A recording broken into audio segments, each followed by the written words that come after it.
Voilà maintenant plusieurs décennies que le shonen neketsu s'est imposé à travers le monde entier comme une véritable égérie du manga moderne, gravant ainsi dans la pierre des codes aujourd'hui devenus de réels préceptes que les mangakas s'efforcent, consciemment ou non, de respecter. Parmi ces codes figure entre autres le fait de mettre en avant et de prôner des valeurs morales universelles, amitié, courage, persévérance, tant de principes dont l'apologie est faite par la majorité des œuvres pionnières du genre. L'exaltation de ces vertus est principalement opérée par le biais des personnages et plus précisément des protagonistes, qui durant les nombreuses péripéties qui composent le récit duquel ils sont les héros, luttent face à l'adversité sans trahir leurs convictions. Goku, Naruto, Luffy et bien d'autres font partie des précurseurs qui ont et continuent d'inspirer les auteurs aujourd'hui. Néanmoins, malgré le fait qu'elle ait permis la popularisation et l'approbation du shonen par le grand public, cette uniformité caractérielle est souvent pointée du doigt par une partie du lectorat qui, lassé de ces héros utopistes, souhaite pouvoir s'identifier à d'autres plus terre-à-terre, moins crédules et par conséquent plus crédibles. En soi, il est totalement compréhensible de vouloir suivre l'évolution d'un personnage qui se dénoue des stéréotypes habituels et brise cette redondante impression d'auto-parodie, car en plus de raviver le plaisir de découverte des fans, ça permet également d'en séduire de nouveau. Cependant, au vu du contexte transitionnel dans lequel se trouve actuellement le shonen avec la fin effective ou entamée d'œuvres majeures, on peut être en droit de se demander si les héros de neketsu traditionnels sont toujours légitimes à prospérer. En ce qui me concerne, ce type de personnage a toujours été mon préféré. Et si c'est le cas, c'est justement pour toutes les raisons citées précédemment, car l'une des forces principales du neketsu est de défier la réalité, d'inciter à ne pas s'y soumettre.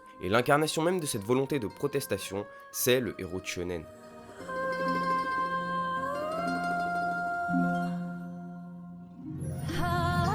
Combien d'entre nous ont-ils abandonné l'espoir d'un jour réaliser leurs rêves car jugés trop ambitieux? Combien d'entre nous ont-ils renoncé à croire aux relations humaines sous l'influence de divers dires et préjugés? Combien d'entre nous ont-ils au final cessé de croire en la vie? C'est ce désespoir devenu paradoxalement commun et rationnel dans notre société, contre lequel ces forcenés que sont les héros de neketsu incitent à lutter. Ces personnages étant conçus de manière à ce qu'ils soient perçus comme parfaits d'un point de vue éthique et moral, il peut a priori paraître stupide de vouloir pleinement leur correspondre. Masashi Kishimoto a lui-même lors d'une interview tenu le discours suivant. Pour être tout à fait honnête, surmonter ces traumatismes comme le fait Naruto me semble idéaliste et un peu naïf. Il poursuivit cependant en affirmant que le shonen se doit malgré tout d'être un genre porteur d'espoir. Le fait qu'un auteur discrédite lui-même la philosophie du personnage qu'il a créé tout en prenant sa défense est un exemple explicite de cette tendance qu'a l'homme à rêver tout en s'accoutumant cependant à ce qui lui est acquis. Cette lueur d'espoir qu'offre le shonen avec ses héros, c'est elle qui peut-être donnera la force à certains de tenter d'atteindre le soleil qu'ils n'ont jamais eu le courage de viser. Et peu importe le résultat, car même en cas d'échec, il est toujours possible de parvenir jusqu'à la lune. Et donc de se surpasser pour devenir ne serait-ce qu'un peu meilleur. Certes, un protagoniste qui sort des sentiers battus est toujours appréciable, mais les héros dits classiques ne doivent à mon sens pas pour autant définitivement céder leur place, car ils sont à l'image d'une flamme passant d'un flambeau à un autre, des figures immuables et immortelles de la volonté humaine et de l'espoir de l'être humain, renaissant sans cesse dans une nouvelle œuvre et succédant ainsi aux précédentes. On peut au final considérer tous ces héros comme ne faisant qu'un, se présentant alors comme différentes incarnations d'un seul et même esprit qui, au fil des générations, perpétue la transmission d'un héritage. Un seul et même héros qui, de par sa bonté, son esprit de sacrifice, sa détermination, sa force d'âme et finalement sa simplicité et sa ressemblance avec nous, ou ce que l'on aimerait être, parvient à profondément nous toucher,